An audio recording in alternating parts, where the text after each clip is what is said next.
ఎవరు చేశారంటే ఏం చెప్తారు మీరు? దమిడికి పనికిరాని మీడియా వల్ల ప్రతిపదిక మీరు చేస్తారు కానీ సార్, ఆ మహనీయుడిని ఎవరు కూడా కుల ప్రాతిపదిక మీద ఈ రోజు దాకా నేనే చెప్తున్నాను సార్, నేను నిజంగా సామాజిక వర్గం కాదు, కానీ నాకు ఆయన చాలా చాలా చాలా చాలా చాలా ప్రెషియస్ క్యాండిడేట్. ఎందుకంటే ఆయన రాజకీయ ప్రస్థానం మీకు తెలుసో తెలీదో, అంటే రాజకీయ ప్రస్థానం కాదు, ఆయన యొక్క ఔన్నత్యం ఎలా ఉందంటే, బ్రాహ్మణ పిల్లలండి, చదువుకుని పిల్లలు కాలేజీకి వెళ్తున్నప్పుడు ఎవరో అలర్మోకలు ఏడిపిస్తుంటే తోలు తీసి నిలబడ్డాడు. ఈ చిన్న చితక పనులు చేసుకునే వాళ్ళకి కష్టం వస్తే ఆ కష్టం తనది అనుకుని తన భుజం మీద తీసుకుని వాళ్ళకి సొల్యూషన్ ప్రాస్పెక్ట్ వెళ్ళేవాడు. అది రంగ గారు ఔన్నత్యం. ఇవాళ మీకు ఆ మానవుడు చనిపోయి ఎన్ని సంవత్సరాలు అయింది సార్? 87లో చనిపోయాడు ఆయన. 46లో ఉన్నాం మనం. 47 దాటిపోయి రోజుకు కూడా సార్ ఆయన్ని ఒక దైవాంశ సంభూతుడు అనేది రాష్ట్రంలో ఎక్కడైనా ఆయన పేరెత్తండి, ఎవడైనా ఒక పొల్లు మాట మాట్లాడిన చూపించండి నాకు చూద్దాం. అలాంటి గొప్ప వ్యక్తి అండి. క్యారెక్టర్స్ ఎలా బిల్డ్ చేసుకుంటారంటే, మీరు నేను మాట్లాడుతుందని కంటిన్యూషన్ ఆపారు. మీకు తెలుసో తెలియదు సార్, కోడెల శివప్రసాద్ గారు హోమ్ మినిస్టర్, ఆయనలో చనిపోతే ఆయన్ని తెల్లారిసరికల్లా శాక్ చేస్తే పార్లల్ గా జరిగిన ఒక డెవలప్మెంట్ తెలుసా సార్? హరిరామ్ జోగే గారు రాజీనామా చేశారు పార్టీ, కానీ స్కిన్ సేవింగ్ కి తెలుగుదేశం ఆయన్నే బతిమాలుకుని వెనక్కి తెచ్చి ఆయనకి హోమ్ మినిస్టర్ ఇచ్చింది. అంటే సామాజిక వర్గ ఈక్వేషన్స్ లో ఎవరు బ్యాలెన్స్ చేస్తారో జాగ్రత్తగా గమనించుకో. కాంగ్రెస్ పార్టీకి ఎప్పుడు ఆ దౌర్భాగ్యం లేదు, అంటే సామాజిక వర్గాల ఈక్వేషన్స్ జస్టిఫై చేసుకోవాలి అలా ఎప్పుడు లేదు. రెడ్డి ముఖ్యమంత్రి అయితే బీసీ అధ్యక్షుడు డి శ్రీనివాసరావు, రాజశేఖర రెడ్డి 10 years 2 చూసుకుంటాం సార్. అలాగే ఉంటది ఎప్పుడైనా సరే. ఇప్పుడు ఒక పార్టీ పరంగా ఈవెన్ తెలుగుదేశం కూడా పోలిట్ బ్యూరోని ఎలా బ్యాలెన్స్ చేస్తుందో చూడండి కావాలంటే. సో ఇక్కడ మీకు నేను ఎప్పుడైనా ఒక అప్రహెన్షన్ ఎట్లా ఉంటుందంటే, తెలుగుదేశం అన్న దగ్గర గతంలో రాధా గారిని వాడుకున్నారు, ఇప్పుడు దాన్ని రీప్లేస్డ్ బై పవన్ కళ్యాణ్ అన్నప్పుడు వీళ్ళిద్దరిలో ఒకరిని ఎంటర్టైన్ చేయాలి. ఇప్పుడు ఇది జరుగుబాటు ఎవరితో ఉంది? పవన్ కళ్యాణ్ గారితో ఉంది. అని చేత రాధా గారు అక్కర్లేదనే కోణమే ఎక్కువ డెవలప్ అవుతుంది. లేదంటే ఆయనకి ఈ రోజు సముచిత స్థానం ఎమ్మెల్సీ ఉన్నట్టు it's matter of fact. Nagababu కన్నా ప్రయారిటీ ఏముందండి? నాగబాబుకి ఇచ్చి ఏం ముద్రిస్తున్నారు? అదే కనుక రాధా గారికి ఇచ్చి ఉంటే నిజంగా కన్సర్న్ ఉన్నది తెలుగుదేశం పరంగా ఉంటే, ఈ 2వ ప్రయారిటీయో 3వ ప్రయారిటీలో ఇవ్వాల్సిన పరిస్థితి వస్తే ఇచ్చి ఉండరు నాగబాబు గారికి కూడా. I'm not contradicting. నాగబాబు గారికి ఇచ్చింది జనసేన కోటాలో ఇచ్చుంటారు.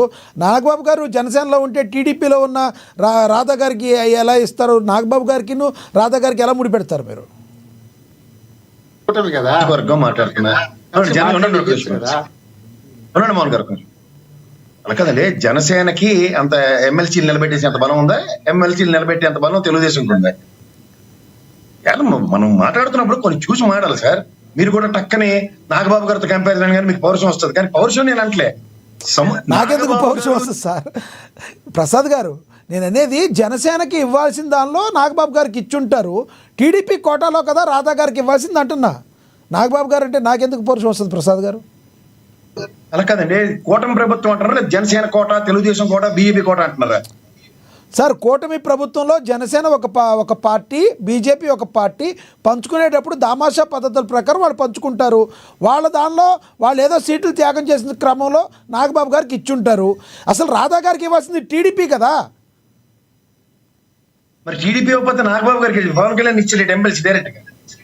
అదే సార్ నేను అనేది, అది జనసేన కోటాలో ఇచ్చారు వాళ్ళకి. మళ్ళీ కోటాలు ఉండవు ఇక్కడ. కూటమి రైట్, ఓటమి ప్లీజ్ కంటిన్యూ. మీ లాజిక్ ఒప్పుకుంటాను, నేను ఒప్పుకున్నాను మీతోనే. అంటే ఇప్పుడు తెలుగుదేశం పరంగానే పవన్ కళ్యాణ్ గారు నాగబాబుకి ఇంపార్టెంట్. నా వాయిస్ నాకే రీసౌండ్ వస్తుంది సార్, చూడండి ఒకసారి. ఇప్పుడు నాగబాబు గారికి సంబంధించింది జనసేన పరంగా కోట ఇచ్చేద్దాం అన్నప్పుడు తెలుగుదేశం రాధా గారిని అక్కర్లేదన్న విషయం డైరెక్ట్ చెప్పినట్టే కదా. మీరు ఒప్పుకోండి, మీరే నన్ను ఒప్పిస్తున్నారు. ఆ కన్సర్న్ లేకే కదా నాగబాబు గారు పవన్ కళ్యాణ్ నాకు ఇంపార్టెంట్ అని తెలుగుదేశం అనుకున్నప్పుడు రాధా గారు ఇంపార్టెంట్ తెలియదు కదా. అందుకనే ఆయన్ని ఇవాళ చూస్ చేసుకునే సిచ్యువేషన్ ఆయనకు వచ్చింది. ప్రజెంట్ అయితే ఇంకా తెలుగుదేశంలో ఉన్నారు. రేపు రాబోయే రోజుల్లో ఎలాంటి డెసిషన్ తీసుకుంటారో చూద్దాం, వేచి చూడవలసిందే. ఇవాళ ఎలక్షన్స్ ముందు ఎలక్షన్స్ కి నేపథ్యాలు క్రియేట్ అవుతున్నప్పుడు స్పాంటేనియస్ రియాక్టివ్ మోడ్ లో చాలా మంది రాజకీయ నాయకులు ఈ పార్టీలోంచి ఆ పార్టీ, ఆ పార్టీలోంచి ఈ పార్టీకి కప్పదాట్లు సర్వసాధారణం. ఈ సర్వసాధారణ ప్రక్రియలో ఆలోచించి ఆచూచి అడిగేసే సామర్థ్యం కొంతమందికి ఉంటుంది. కాదు, మోహన్ రెడ్డి గారు ఇందాక మాట్లాడుతూ రాజకీయ పార్టీలు అనేవి రాజకీయమే చేస్తే అన్నారు. ఎస్, చూస్తూ మనకు ఒకటి డ్యామేజ్ అవుద్ది అనుకుంటే మరి రాధా గారిని విడిచిపెడతానికి టీడీపీ ఎందుకు యాక్సెప్ట్ చేస్తుంది? ఇప్పటికి కొంతకాలమే కదా అయింది, ఎంతో కాలం పట్టదు కదా మరి ఏదన్నా ఆయనకి ఇవ్వాలి అంటే. ఈలోపు వేరే పార్టీకి వెళ్ళే అవకాశం ఉందంటారా మీరు? మీ ఇంట్లో మీరు మీ అన్నయ్య ఉంటారు, మీ అన్నయ్యకి టక్కన సైకిల్ కొనిచ్చేస్తారు, ఇమ్మీడియట్ రియాక్టివ్ మోడ్ లో